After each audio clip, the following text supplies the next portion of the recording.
Hello everyone, welcome back. आते हैं आज के नए क्वेश्चन की तरफ। देखिए, थोड़ा सा आज न्यूमेरिकल कंसेप्ट ज़्यादा है। आज जितना हो सके इतना बेहतरीन तरीका से आप समझने की कोशिश करिएगा। मैं हर एक बात मैं आपको बताना चाहूँगा, आप बिल्कुल भी परेशान ना हो। उसके पहले आपको फुल एचडी में कर लेना है, क्योंकि वीडियो का थोड़ी सी लो क्वालिटी पड़ती है। थोड़ा सा ग्रामीण एरिया हमें इतना अच्छा सा नेटवर्क नहीं रहता है, थोड़ा कम एमबी में करके जो है जल्दी से अपलोड कर देते हैं। इसलिए मैं आपको एक बार बता दूँ, पहले फुल एचडी में आप लोग कर लीजिएगा। ठीक है, हम आते हैं क्वेश्चन की तरफ। थोड़ा अच्छे से आप लोग नोट करते रहिएगा, कॉपी पर तैयार करते रहिए। बहुत अच्छे अच्छे क्वेश्चन यहाँ पर मैं दे रहा हूँ। एक क्वेश्चन दे रखा है कि दो वैद्युत बल्बों का सामर्थ्य क्रमशः 60 वाट और 100 वाट है। दोनों 220 वोल्ट पर कार्य करते हैं, तो प्रतिरोधों का अनुपात ज्ञात करना है। देखिए, 220 वोल्ट पर काम कर रहा है और एक जो है 60 वाट है, एक जो है 100 वाट है। मान लीजिए हमारे पास दो बल्ब है, आराम से समझिएगा। मान लीजिए मेरे पास क्या है, दो बल्ब है, इसमें फिलामेंट लगा हुआ है, ठीक है ना। इस पर जो बल्ब जो लिखा हुआ है ना, P1 60, मतलब ये सामर्थ्य जो होता है P1, ये पहला बल्ब होने के नाते P1 नाम दे दिए, इसका नाम दे दिए 60 वाट। अरे हाँ या ना, आप लोग आराम से समझिए, कोई दिक्कत नहीं है। तो यहाँ पर क्या दे रखा है, P2 इज इक्वल टू में 100 में वाट। हम उम्मीद कर रहे हैं आप ये बात समझ रहे होंगे। तो यहाँ पर जो दे रखा हुआ है 220 वोल्ट पर यहाँ पर ये काम कर रहे हैं, ठीक है ना। अर्थात ये V बराबर में 220 वोल्ट है। और यहाँ भी क्या दे रखा है, V बराबर में 220 वोल्ट। अरे हाँ या ना, ये पर कार्य कर रहे हैं। तो आप यहाँ का क्या करेंगे, आप यहाँ पर प्रतिरोध निकालिए। ये पूछ रहा है यहाँ का प्रतिरोध क्या होगा, R1 मान लीजिए, यहाँ का प्रतिरोध क्या होगा, R2 मान लीजिए। हाँ या ना, तो आप सॉल्व कीजिए। क्या फार्मूला कहता है आप जानना चाहिए यहाँ पर। तो देखिए, एक फार्मूला जो होता है, एक फार्मूला मैं आपको बताया हूँ, आपको याद होगा। पहले आप पावर का जितनी भी फार्मूला है आप एक साथ अपने दिमाग में रखिए। पहला फार्मूला कहता है पावर P इक्वल टू में क्या होता है, V इंटू में I होता है। अब आप यहाँ पर क्या करेंगे, V बराबर में IR रख देंगे यहाँ पर। तो क्या आ जाएगा, P बराबर में IR जैसे ही रखेंगे तो यहाँ पर देखिए 2 I हो गया, तो इसलिए बोलेंगे I स्क्वायर में R। अरे हाँ ना, I स्क्वायर में R।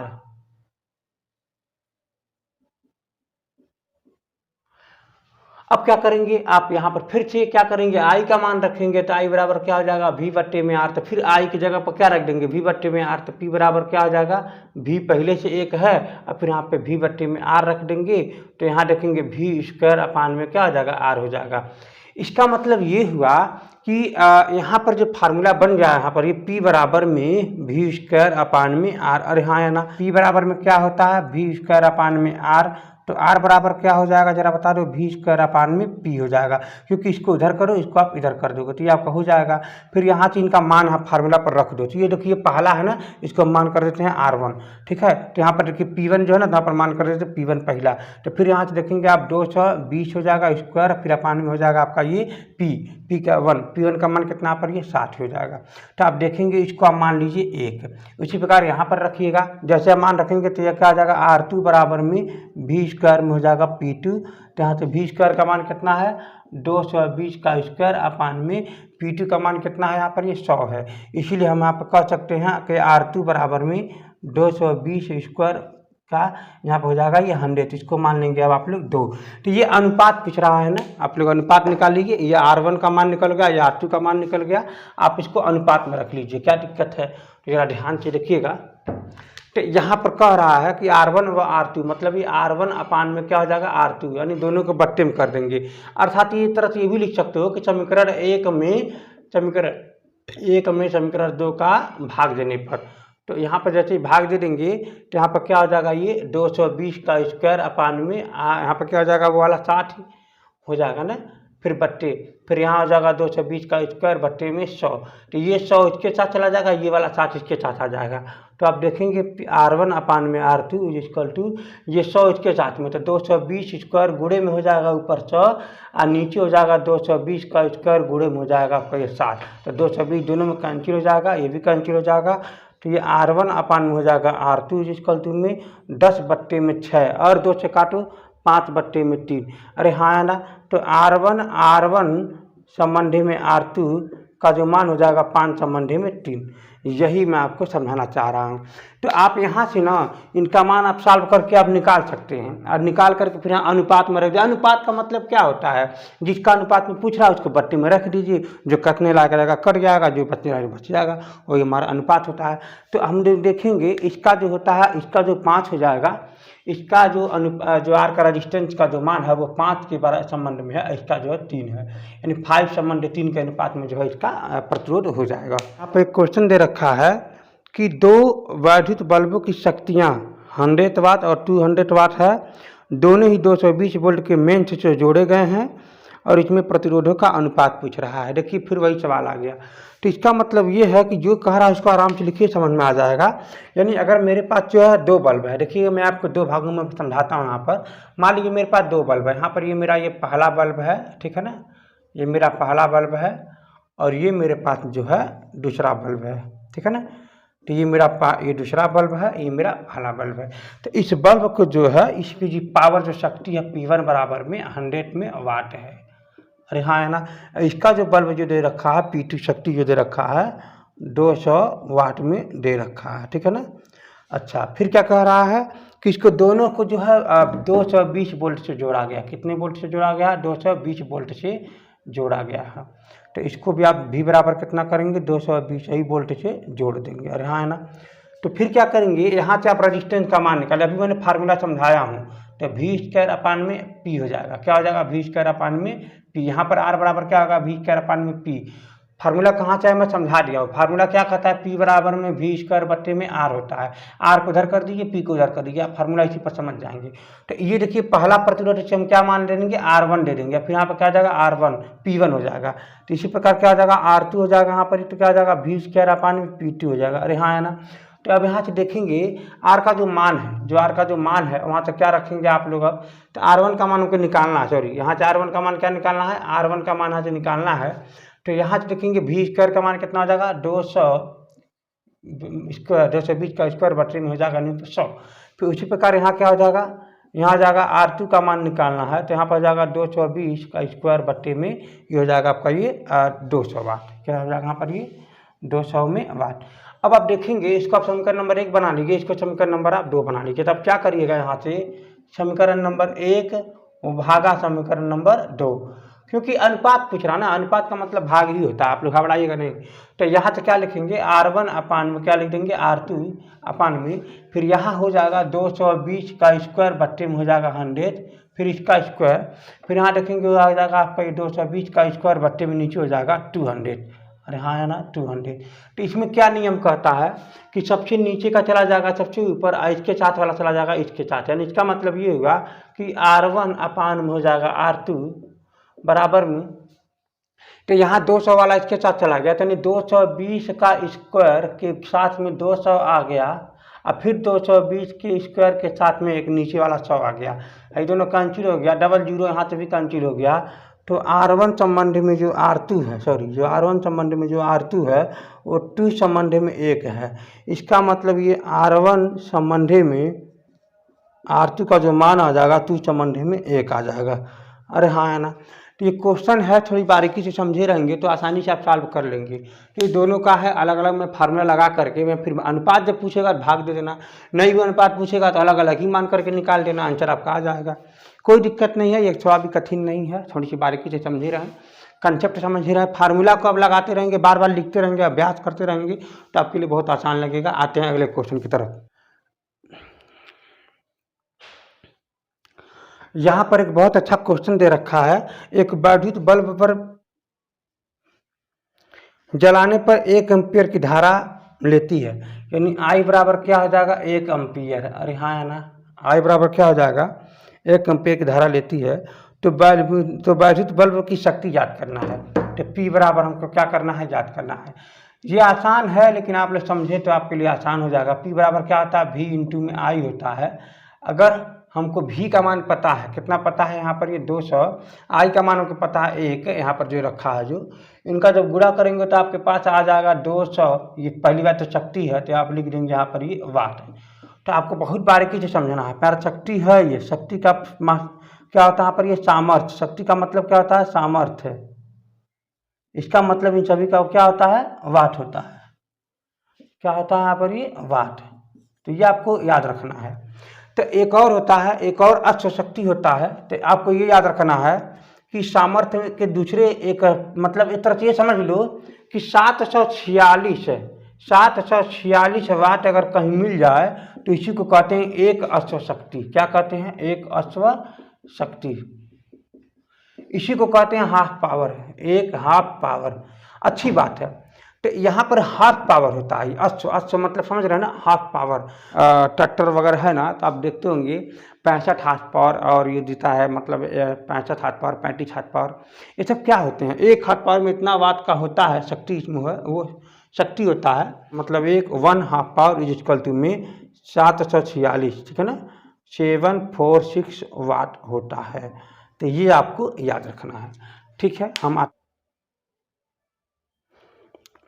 एक बहुत अच्छा क्वेश्चन दे रखा है कि एक वैद्युत बल्ब पर 240 वोल्ट और 60 वाट अंकित है। मतलब कहीं में आप देखेंगे, मान लीजिए यहाँ पर कोई बल्ब है और इसके अंदर में फिलामेंट ऐसे करके लगा होता है, आप देखेंगे तो इस पर स्टिकर लगा होता है। इसी स्टिकर पर लिखा है इस बल्ब पर कि 240 वोल्ट लिखा है, 240 वोल्ट लिखा है और इसके बाद 60 वाट लिखा है। क्या लिखा है? 60 वाट। फिर क्या पूछ रहा है? तंतु का प्रतिरोध ज्ञात करना। जो ये फिलामेंट है, उसको क्या बोलते हैं? तंतु बोलते हैं। और ये जो फिलामेंट होता है टंगस्टन का होता है।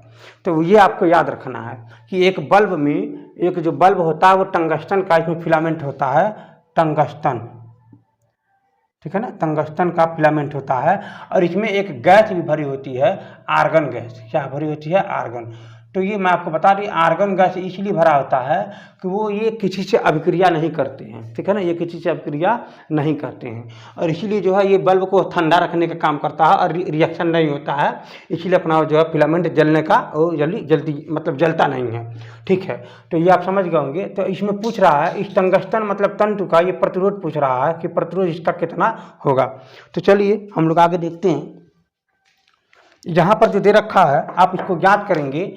P बराबर क्या होता है? हम लोग जानते हैं P बराबर में V स्क्वायर अपान में R होता है। R को उधर कर दीजिए तो R बराबर क्या हो जाएगा? V square. आप लोग जानते होंगे ये फार्मूला, बहुत अच्छे से मैं समझा रखा हूँ पहले से।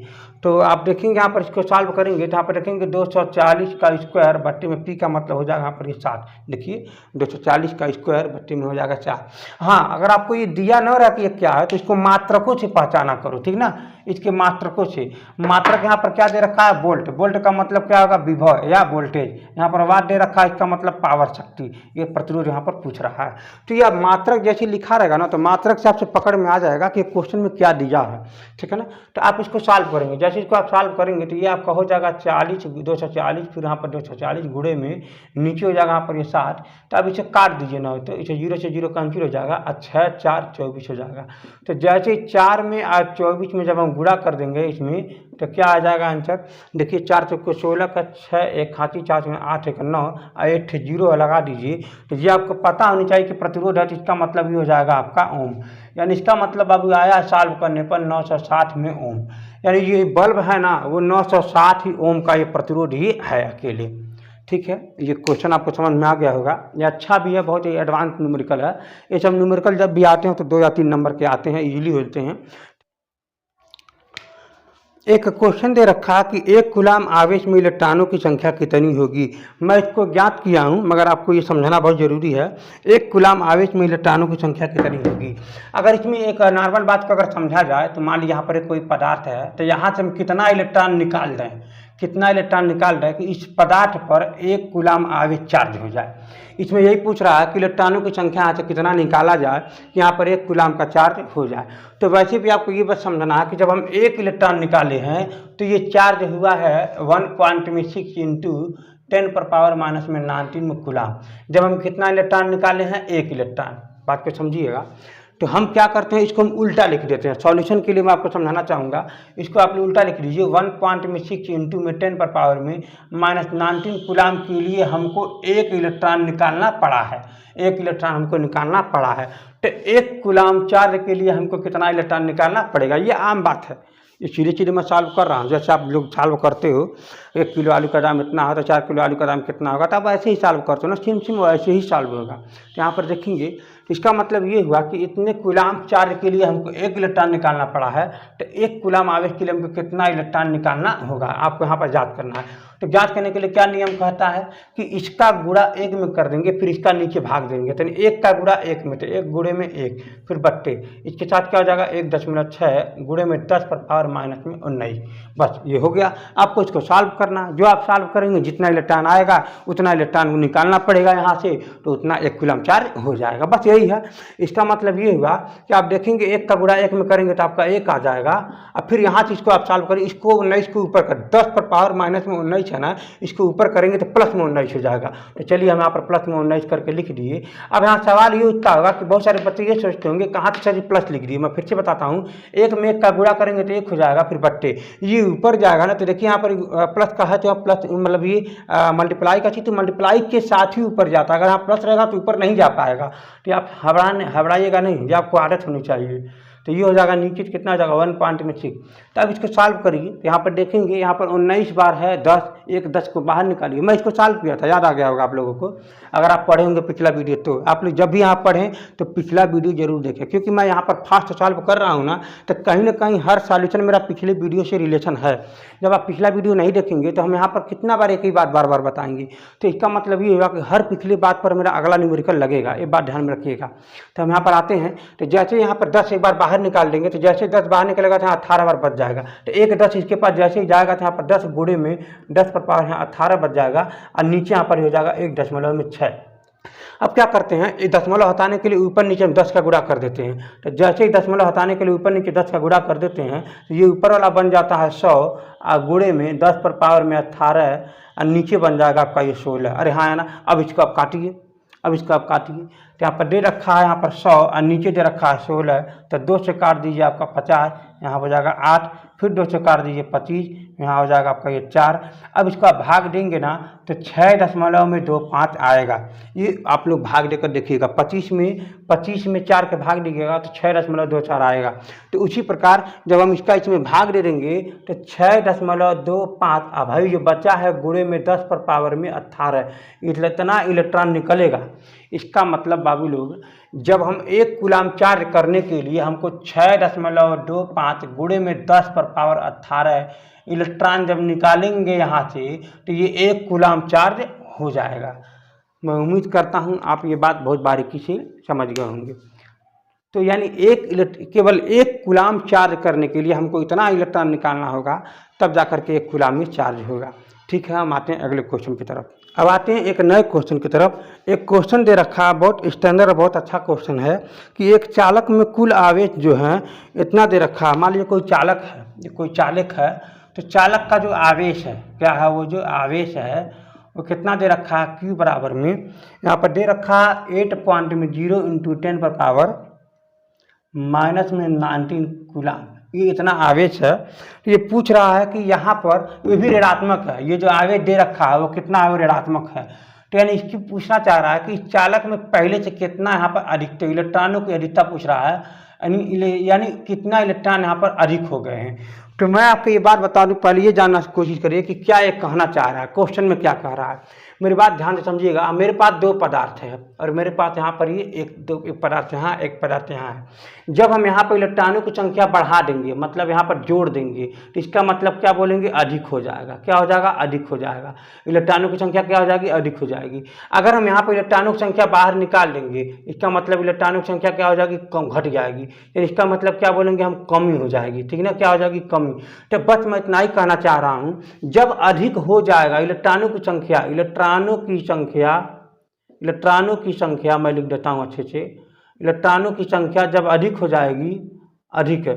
जाएगी, तो ये पूरा जो पदार्थ है ना, वो जो चार्ज जो होगा ना, वो ऋणात्मक चार्ज हो जाएगा। क्या हो जाएगा, ऋणात्मक। और मैं बहुत बारीकी से मैं समझाया हूँ क्यों ऋणात्मक हो जाता है। ये मेरा पिछला वीडियो जरूर देखिएगा।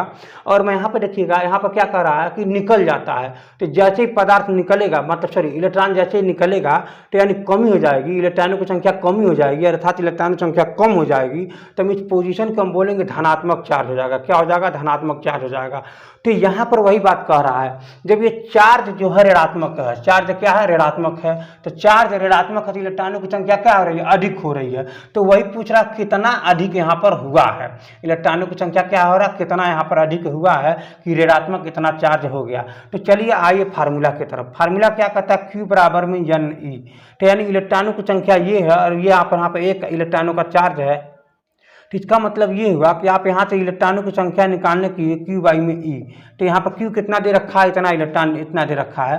तो आप लिखेंगे क्या, 8.0 इंटू में 10 पर पावर में माइनस में 19 अपान E का जो मान है, E का जो मान है 1.6 इंटू 10 पर पावर में माइनस में 19।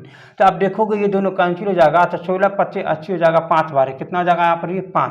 तो यानी N बराबर बाबू आ जाएगा 5 इलेक्ट्रॉन, कितना आ जाएगा यहाँ पर, ये 5 इलेक्ट्रॉन।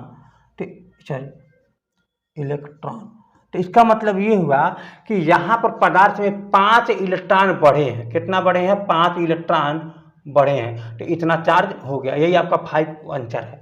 तो बस यही आपको इसमें समझाना चाह रहा है। क्यों आया है, कहाँ से आया है, आप यहीं से देखोगे, इसको आप काटना चाहो, आप काटो, इसको विचार करो मैंने इसे कैसे काटा है, ठीक है ना, आप इसको विचार करो। तो देखो कैसे काटा है मैंने, आधा मैं फिर से बता देता हूँ। यहाँ पर मेरा लिखा हुआ था कि 8.0, क्या लिखा था, 8.0 इंटू 10 पर पावर में माइनस में 19 अपान में 1.6 इंटू 10 पर पावर में माइनस में 19 है। देखोगे दोनों एक ही है, तो इसे आप काट दो पहली बात। तो यहाँ पर बचा 8.0 और यहाँ बचा 1.6, तो ऊपर नीचे आप ना 10 का गुणा कर दो दशमलव खत्म करने के लिए। तो जैसे ही 10 का गुणा करेंगे तो यहाँ पर हो जाएगा आपका 80 और नीचे हो जाएगा 16। अब काटो आप, 16 25 80 हो जाएगा, यानी आंसर कितना आ जाएगा यहाँ पर, ये 5 इलेक्ट्रॉन, ठीक है ना। आते हैं अगले क्वेश्चन की तरफ।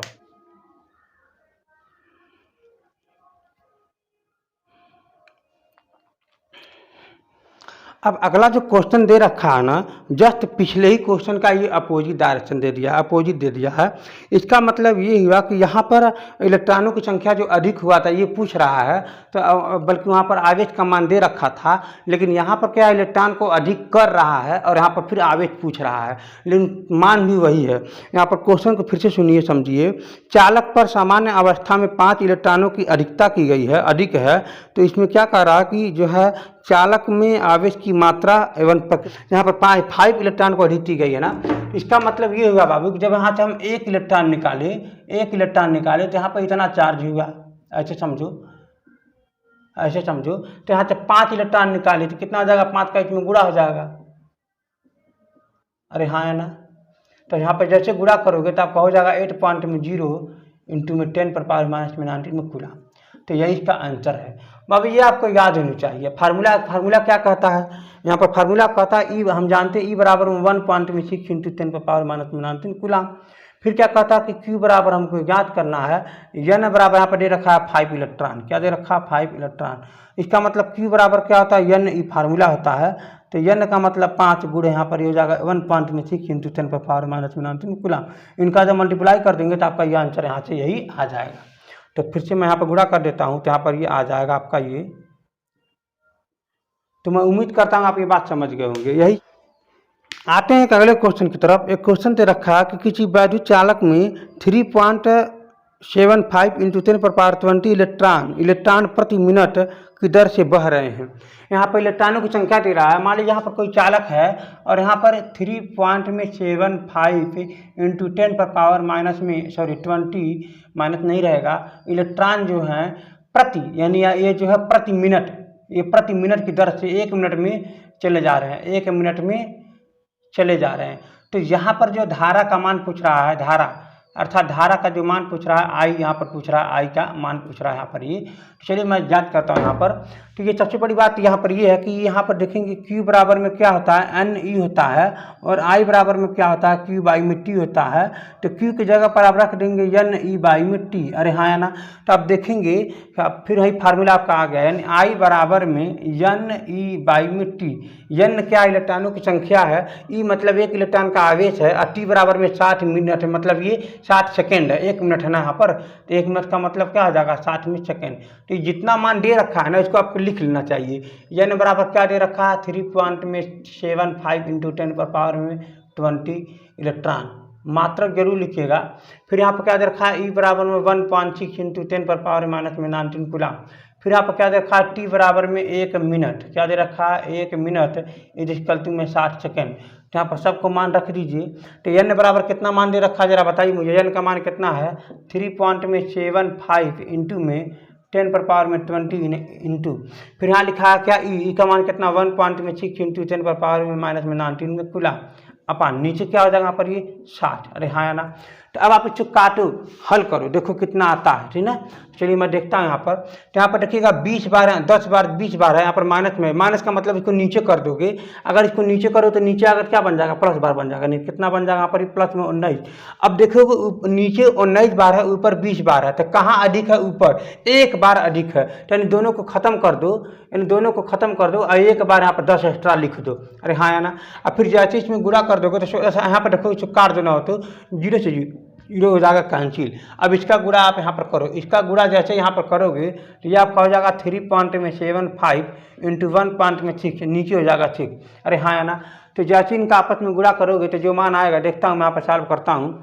मान लीजिए यहाँ पर लिखा हुआ है 375 इंटू में, फिर यहाँ पर दे रखा है 1.6 इसे मल्टीप्लाई करते हैं।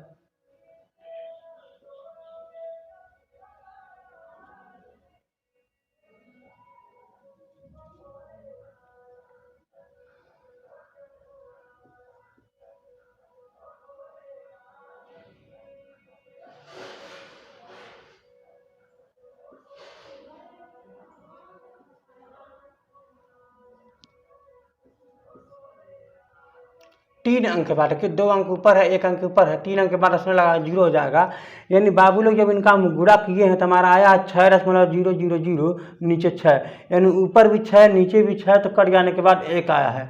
इसे थोड़ी गुणा को जो बारीकी से गुणा करिएगा, अगर आप जैसे थोड़ा सा गलती करेंगे तो 6 नहीं आएगा तो आप कुछ और मान लिख देंगे तो आप इसे काटने में परेशानी हो रही है। देखिए ऐसा गणित का ऐसा सेटअप दिया न्यूमेरिकल में कि इसका आंसर 6 आ जा रहा है, जो नीचे की 6 आराम से कट जा रहा है। ठीक है, यानी यहाँ पर जो धारा है ना वो 1 एम्पियर का जाएगा। मेरी बात समझ में आ गया ना। तो अब आपको ये बात भी समझना बहुत ज़रूरी है, ये बात आपको यही समझना है और आपको कुछ चीज़ें याद भी रखना बहुत ज़रूरी होता है कि अगर मान लीजिए एक मिनट में ध्यान से समझिएगा, 1 मिनट में किसी चालक के द्वारा इतना इलेक्ट्रॉन चला जाता है। कितना इलेक्ट्रॉन 3.75 इंटू 10 पर पावर में 20 इलेक्ट्रॉन मान लीजिए यहाँ पर चला जाता है किसी चालक से 1 मिनट में। तो वहाँ पर कितना धारा जाएगा 1 एम्पियर जाएगा। कितना जाएगा बाबू लोग 1 एम्पियर। ये आपको याद होनी चाहिए, ये आपको याद होनी चाहिए। याद रहेगा तो आप बहुत अच्छे न्यूमेरिकल जो है फास्ट में सॉल्व कर लेंगे। तो आप देख रहे हैं ना यहाँ पर कितना आ रहा है 1 एम्पियर आ रहा है इसी कंडीशन में। 3.75 इंटू 10 पर पावर 20 इलेक्ट्रॉन जो है अगर पर मिनट में अगर बह रहे हैं किसी चालक से तो 1 एम्पियर की धारा प्रवाहित हो रही है। ठीक है, कभी कभी ये भी पूछ देता है एग्जाम में कि 1 एम्पियर की धारा को परिभाषित कीजिए, तो आप यही सेम टू सेम यही इसमें परिभाषित करके लिख सकते हैं या इसको बता सकते हैं कि हम ये चीज़ जान रहे हैं, ऐसे कंडीशन में 1 इलेक्ट्रॉन 1 एम्पियर की धारा बह रही है, वही हमारा इसका परिभाषा हो जाएगा। ठीक है, वो भी आता है। एक बात ध्यान में रखिएगा, बोर्ड पेपर के लिए बहुत ज़्यादा इंपॉर्टेंट है कि 1 एम्पियर की धारा को परिभाषित कीजिए, ये अपने दिमाग में इसको बैठा लीजिएगा। हम आते हैं अगले कंसेप्ट की तरफ। एक यहाँ पर बहुत अच्छा क्वेश्चन दे रखा है कि एक चालक के सिरों के बीच विभवांतर जो है 1.5 वोल्ट है, तो एक मुक्त इलेक्ट्रॉन चालक के सिरों की दूसरे सिरों तक जाने में कितना कार्य करेगा। बहुत अच्छी बात है, यानी यहाँ से लेकर के यहाँ तक का मान लीजिए यहाँ पर ये बिंदु जो है, यहाँ पर चालक में धारा जो है, चाहे अभी समझिएगा आई वहाँ पर जा रहा है, और यहाँ पर जो भी जो है ए है और यहाँ पर देखिए भी बी है। तो पहली बात है ए बिंदु है, ये बी है, तो यहाँ पर विभवांतर वी बी हो जाएगा। इन दोनों का अंतर ही वी ए बराबर में वी बी माइनस में वी ए हो जाएगा। इन दोनों के विभव का अंतर जो दे रखा हुआ है वो 1.5 वोल्ट में दे रखा है। अरे हाँ है ना। तो ये आपका विभवांतर है। विभवांतर का मतलब यहाँ का विभव, यहाँ का विभव के अंतर को क्या बोलेंगे विभवांतर। तो यहाँ पर कितना हो जाएगा 1.5 वोल्ट हो जाएगा। फिर क्या कर रहा है कि इनके 1 इलेक्ट्रॉन, लेकिन 1 इलेक्ट्रॉन हम यहाँ से यहाँ तक ले जा रहे हैं तो कितना कार्य करेगा, अर्थात ये हो जाएगा ई बराबर में 1.6 इंटू 10 पर पावर माइनस में 19 में कूलाम हम एक बार ले जा रहे हैं है इसी चार्ज को, तो कितना कार्य करना पड़ेगा, W बराबर हमको क्या करना है, याद करना है।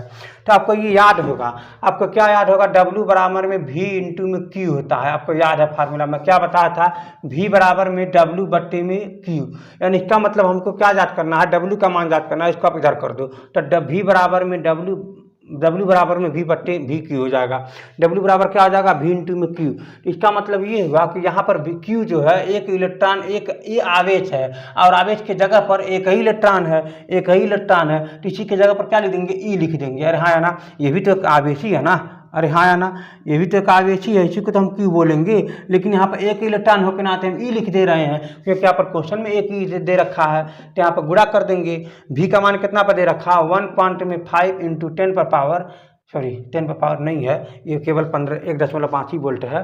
और यहाँ पर E का मान है इंटू में 1.6 इंटू 10 पर पावर माइनस में 19 कूलम, तो यहाँ पर दे रखा है। तो आप देखेंगे ये जब इसके साथ गुणा हो जाएगा ना, तो ये जूल हो जाएगा, तब क्या हो जाएगा यहाँ पर, ये जूल हो जाएगा, क्योंकि कार्य है ना। तो जैसे इसके गुणा कर देंगे तो आपका आंसर देखिए कितना आता है। तो पहली बात आप इसे गुणा करेंगे, 15 1.5 में 1.6 का जब गुणा करेंगे तो आपका हो जाएगा